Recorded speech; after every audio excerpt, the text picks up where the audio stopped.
Hi hello నమస్తే welcome to my channel. By channel కొత్తగా చూస్తున్నట్టయితే ముందుగా సబ్స్క్రైబ్ చేసుకోండి. అలాగే నేను చెప్పే ఆడియన్స్ మాత్రం అందరికీ షేర్ చేయండి బే.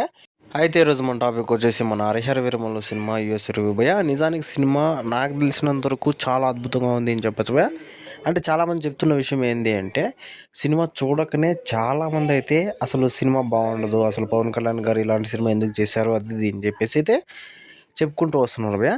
నాకు తెలిసినంత వరకు ఈ సినిమా చాలా అద్భుతంగా ఉంది భయ్య. అంటే మనకు ఇప్పుడు మనము చావా సినిమా చూసి అసలు ఒక మెంటలోళ్ళు అయిపోయామని చెప్పచ్చు. అంటే నేను చావా సినిమా అంత ఉంది అని చెప్పట్లేదు, కానీ సినిమా మాత్రము సేమ్ యాజ్ ఇట్ ఈస్ మనకు అప్పుడు జరిగిన కథల్లో ఇది కూడా ఒక మంచి చరిత్ర లాంటి స్టోరీ అని చెప్పచ్చు భయ్య. నాకు తెలిసినంత వరకు అసలు చరిత్రని ఎలివేట్ చేస్తూ అలాగే ఆ చరిత్రలోకి మనల్ని ఎలా తీసుకుపోతారో అనేదే స్టోరీ భయ్య. అలా చాలా అద్భుతంగా చూపించారని చెప్పొచ్చు. అంటే వీళ్ళు చాలా రోజుల నుంచి కష్టపడిన దానికి నాకు తెలిసినంత వరకు సినిమా చాలా బాగా వచ్చిందని చెప్పొచ్చు భయ్య.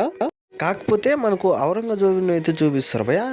వీళ్ళు అంటే వాళ్ళ క్యారెక్టర్ల దగ్గర ఏదో కొంచెం మిస్ అయినట్టు అనిపిస్తుంది. అంటే మనం ఏదో ఒక రేంజ్లో ఊహించుకుంటాము ఆ క్యారెక్టర్ని.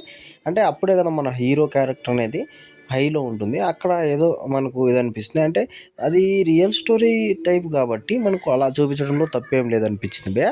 ఇంకా బ్యాక్గ్రౌండ్ మ్యూజిక్ అయితే కీరవాణి గారు అయితే చంపేశారని చెప్పొచ్చు. నాకు తెలిసినంత వరకు ఆయన చేతుల్లో ఇలాంటి సినిమా పడ్డం అంటే అసలు ఒక రేంజ్కి తీసుకువెళ్ళిపోతారు ఆయన మాత్రము. అది సూపర్ అనిపించింది. అలాగే కొన్ని సీన్లు అయితే మనకు బోర్ కొట్టే అవకాశాలు ఉంటాయి భయ్య.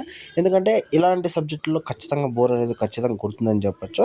ఇంకా చెప్పాలంటే చాలా వరకు బోర్ కొడుతుందని చెప్పొచ్చు భయ్య. అంటే ఒక 2-3 సీన్లే చాలా బోర్ కొడుతుందని చెప్పొచ్చు భయ్య. ఇంకోటి వచ్చేసి మనకు హీరోయిన్ క్యారెక్టర్ అయితే చాలా బాగా చూపించాలనుకున్నారు, కానీ అంత లేదని నాకైతే అనిపిస్తుంది భయ్య. అంటే ఆమెతోని చాలా వరకు అసలు స్టోరీ ఎలివేట్ అవుతుందని చెప్పొచ్చు. అయితే ఇక్కడ కొన్ని కామెడీ క్యారెక్టర్లు కూడా పెట్టారు భయ్య. ఆ క్యారెక్టర్లు అయితే ప్లస్ పాయింట్ అనే చెప్పొచ్చు భయ్య సినిమాకి అయితే.